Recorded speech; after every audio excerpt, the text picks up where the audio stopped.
అందరికీ praise the lord. ఈరోజు దేవుడు మనతో మాట్లాడాలని ఇష్టపడే అంశము ఘటము. 1 పేతురు పత్రిక 3వ అధ్యాయం 7వ వచనము. అటువలనే పురుషులారా, జీవమను కృపావరంలో మీ భార్యలు మీతో పాలివారై ఉన్నారని ఎరిగి ఎక్కువ బలహీనమైన ఘటమని భార్యను సన్మానించి. ఈ వాక్యం ప్రకారము భార్యలుగా చేయబడిన స్త్రీలందరినీ ఎక్కువ బలహీనమైన ఘటమని పోల్చబడ్డారు. ఘటము అనగా కుండ అని అర్థము. బైబిల్లో ఉన్న కొన్ని కుండలను మనం చూసి ఆ కుండలు వేటితో నింపబడి ఉన్నాయో మనం వేటితో నింపబడాలో చూద్దాము. ఋతు గ్రంథం 2వ అధ్యాయం 9వ వచనము. నీకు దాహమగునప్పుడు కుండల యొద్దకు పోయి పనివారు చేదిన నీళ్లు త్రాగుమని చెప్పెను.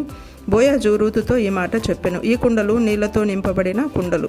ఈ నీళ్లు దేవుని వాక్యమునకు సాదృశ్యమైతే ఘటము అని పిలువబడే మనము కూడా వాక్యముతో నింపబడాలి. న్యాయాధిపతుల గ్రంథము 7వ అధ్యాయం 16వ వచనము. ఆ 300 మందిని 3 గుంపులుగా చేసి బూరను వట్టి కుండను ఆ కుండలలో దివిటీలను ప్రతి వాని చేతికిచ్చి వారితో ఇట్లనెను, ఈ కుండలు దివిటీలతో వెలిగింపబడుచున్న కుండలు. మనం కూడా చీకటిలో నడువక జీవపు వెలుగు కలిగి వెలుగయ్యున్న ప్రభువైన యేసుక్రీస్తు వారి మార్గంలోనే నడుచుకోవాలి. చీకటి మనలో ఎంత మాత్రము ఉండకూడదు. యోహాను సువార్త 4వ అధ్యాయం 28వ వచనము.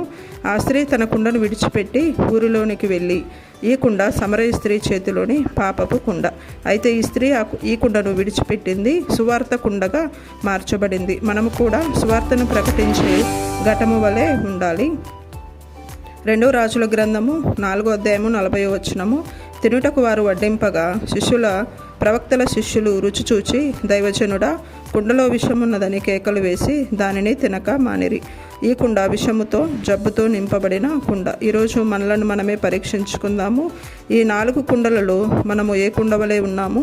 ఒకవేళ ఈ విషముతో నిండిన కుండ వలె మనముంటే ఈరోజే దేవుని దగ్గరకు వచ్చి ఈ కుండను విడిచిపెట్టి వాక్యముతో నింపబడిన కుండగా, వెలుగుతో నింపబడిన కుండగా, సువార్తతో నింపబడిన కుండగా నన్ను మార్చుమని వేడుకుందాం. Praise the lord.